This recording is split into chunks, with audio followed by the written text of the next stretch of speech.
Cette année 2025 sera très décisive pour beaucoup de pays en Afrique parce que d'une part, il y aura la CAN et de l'autre part, certains pays en Afrique comme le Cameroun et la Côte d'Ivoire vont organiser leur élection présidentielle en octobre 2025. En parlant d'élection présidentielle, récemment, je suis tombée sur une émission sur YouTube que j'ai trouvée hyper intéressante.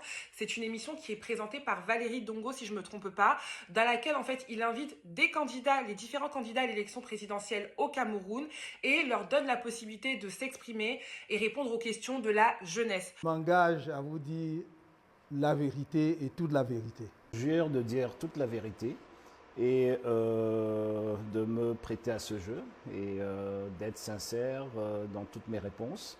Très honnêtement, j'ai trouvé son initiative hyper intéressante parce que c'est pas non plus quelque chose qui est très commun. Et puis, ça permet de connaître qui sont les différents candidats, quels sont leurs programmes et les différents plans d'action.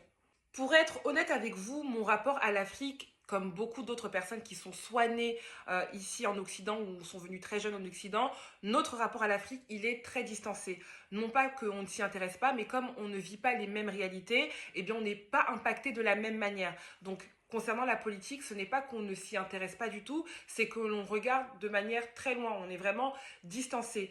Et cette émission, comme je vous ai dit, est hyper intéressante parce qu'elle me permet justement de susciter un intérêt important pour mon pays d'origine en tant qu'acteur majeur et surtout en tant que diaspora. Et c'est la raison pour laquelle je fais cette vidéo aujourd'hui. Et donc, en plus de cette vidéo aujourd'hui, j'ai l'intention de faire un peu plus de vidéos axées sur ces différents candidats à l'élection présidentielle, donc en Afrique, Côte d'Ivoire, Cameroun, et de donner mon avis en tant qu'acteur de la diaspora.